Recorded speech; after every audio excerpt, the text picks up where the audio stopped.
I will give you the injury if you would explain it to us so the lay people could understand it, and then relate it just shortly to a sport. Okay. Okay. Shin splints. Shin splints is, getting back onto one of those rest problems. It's, pain in the anterior aspect of the lower legs and your tibia and your fibula, and usually the result of an athlete coming in with very little training and a coach putting them through an excessive training program without the proper rest, recovery. We talk about the acronym RICE all the time: rest, ice, compression, elevation. Simply taking care of the body once you've gone through and beat it up a little bit.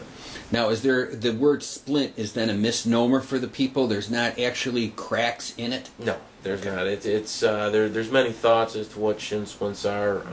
It's irritation of the interosseous membrane in between the two bones, result of vibration. That's not really English for you, but it's you're pounding your feet, your bones are vibrating, it's irritating that tissue. That's what it is. Jumper's knee. Jumper's knee, tendonitis, different things like that. It's a simple inflammation of the tendon that inserts into your lower leg on your tibia. Your quadricep muscle comes down and forms the quadricep tendon, and repeated use can cause that tendon to become a little bit inflamed and cause some pain. Oblique injury. Oblique, anytime you hear oblique, you're thinking of your abs, that twisting, the rotational moves. One of the things I think youth sports misses a lot is proper warm-up. I have parents, I coach as well, and I have parents that get very upset with me because I'll spend 10-15 minutes warming up, and they're concerned that that's not what they're paying us to do. And I remind them we're not getting paid, we're here for the safety of the children, and trying to teach those things at a young age so when we become adults, we're not just doing that, what I call the fat guy stretch, twist and then jump on a treadmill, Overuse injury. Overuse can mean anything. Overuse, as far as injuries, it can mean anything. It's exactly what the name says. You've done something too much.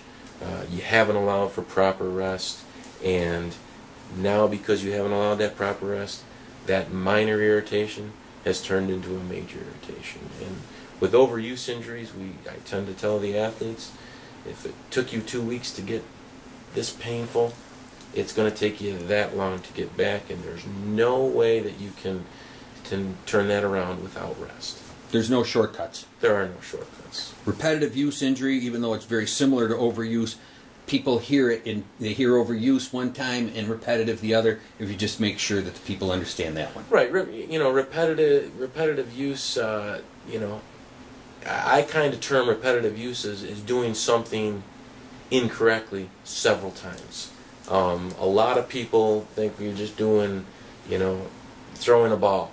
You're just throwing too much. Well, you have to look at mechanics, and a lot of our youth coaches just aren't trained in proper mechanics, and that's something that can be, should be taught initially, and we should focus on those things rather than how to turn a double play or how to, do a fast break, different things like that. Rotator cuff tendonitis. Rotator cuff, again, with your throwing sports, it's not only a lack of rest, but it's improper mechanics and it's improper training.